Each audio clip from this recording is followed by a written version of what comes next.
Hello all welcome to our channel. ఈ క్లాస్లో వచ్చేసి మనము డిఎడ్లోని విద్యా మనోవిజ్ఞాన శాస్త్రం సైకాలజీకి సంబంధించిన తెలుగు అకాడమిక్ బుక్ నుంచి మనము లాస్ట్ క్లాస్లో మనం సంరచనాత్మక వాదము మరియు మనోవిజ్ఞాన శాస్త్రం అర్థం గురించి చూసాము కదా. ఈ క్లాస్లో మనము కార్యకరణ వాదము మరియు ప్రవర్తన వాదాల గురించి చూద్దాము. ఈ క్లాస్లో వచ్చేసి కార్యకరణ వాదనం అంటే ఫంక్షనిజం. ఈ సాంప్రదాయం అమెరికాలోని హార్వర్డ్ విశ్వవిద్యాలయంలో విలియం జేమ్స్ ప్రతిపాదనతో ప్రారంభమైంది. సంరచనాత్మక వాదం ఎవరెవరు ప్రతిపాదించారు అని అంటే ఊంట్ టిచ్నర్. అలాగే కార్యకరణ వాదం వచ్చేసి ఎవరు అని అంటే అమెరికాలోని హార్వర్డ్ విశ్వవిద్యాలయంలోని విలియం జేమ్స్తో ప్రారంభమైంది.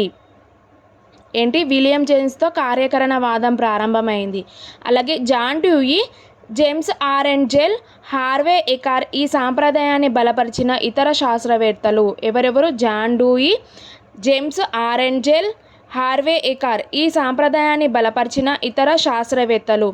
పూర్తి విశ్లేషణాత్మక వివరణాత్మక సంరచనాత్మక వాదానికి వ్యతిరేకంగా కార్యకరణ వాదం ప్రారంభమైంది. సంరచనాత్మక వాదానికి పూర్తిగా వ్యతిరేకంగా ఈ కార్యకరణ వాదం ప్రారంభమైంది. వీరి ప్రకారం మానవుడు ఏదైనా ఎందుకు చేస్తాడు అనేది మనోవిజ్ఞాన శాస్త్ర అధ్యయనం ముఖ్య విషయం. మానవుడు ఎందుకు చేస్తాడు అనే విషయము ముఖ్యమైన విషయం అన్నమాట. ఈ సాంప్రదాయం ముఖ్య సిద్ధాంతం ప్రకారం మానవులు నిరంతరం వారి పరిసరాలకు అనుగుణంగా మార్పు చెందుతారు. ఈ సిద్ధాంతం ప్రకారం మానవులు పరిసరాలకు అనుగుణంగా మార్పు చెందుతారు. అయితే జాన్ డ్యూయి ప్రకారం మనిషి ప్రధాన లక్ష్యం తన పరిసరాలతో ప్రభావవంతంగా వ్యవహరించడం. జాన్ డ్యూయి అని అంటే ప్రధాన లక్ష్యం వచ్చేసి తన పరిసరాలతో ప్రభావవంతంగా వ్యవహరించడము. అలాగే విలియం జేమ్స్ చేతనత్వము మరియు స్మృతి ఉద్వేగాలపై ఎక్కువ ఆసక్తి కనిపించారు. విలియం జేమ్స్ చేతనత్వము స్మృతి ఉద్యోగాలపై ఎక్కువ ఆసక్తి కనపరిచారు. అతడు 1890 సంవత్సరంలో ప్రచురించిన ప్రిన్సిపల్ ఆఫ్ సైకాలజీ అనే ఒక మహాగ్రంథంగా ప్రసిద్ధి చెందింది. ప్రిన్సిపల్ ఆఫ్ సైకాలజీ ఎవరిది అని అంటే William James. Principle of psychology ఎవరు అంటే విలియం జేమ్స్. చేతనత్వము మనోవిజ్ఞాన శాస్త్రం సారమని, ఇది మన మనస్సును పరిసరాలతో నిరంతరం జరిపే ప్రతిచర్య ప్రక్రియ అని జేమ్స్ పేర్కొన్నాడు. జేమ్స్ పేర్కొన్నాడు? పరిసరాలతో నిరంతరం ప్రతిచర్య ప్రక్రియ జరిపేది అని జేమ్స్ పేర్కొన్నాడు.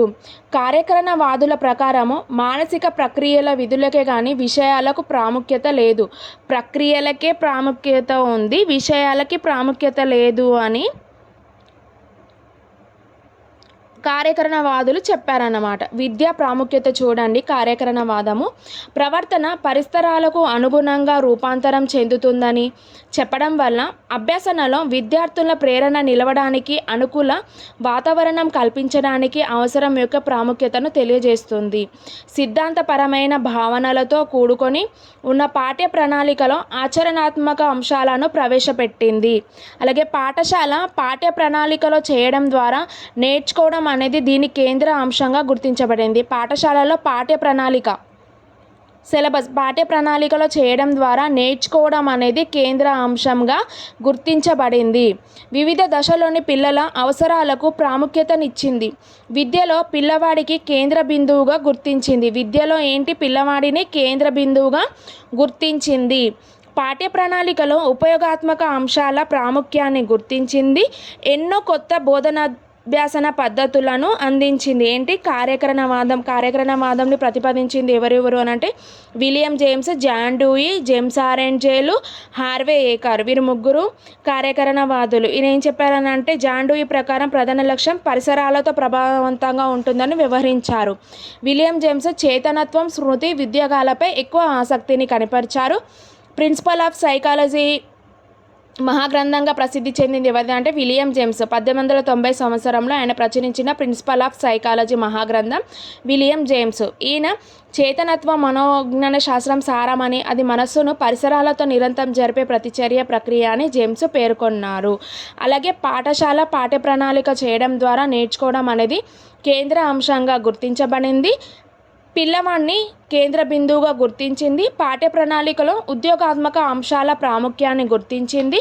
ఎన్నో కొత్త బోధనాభ్యాసన పద్ధతులను అందించింది. నెక్స్ట్ క్లాస్లో మనం ప్రవర్తనవాదం గురించి చూద్దాము.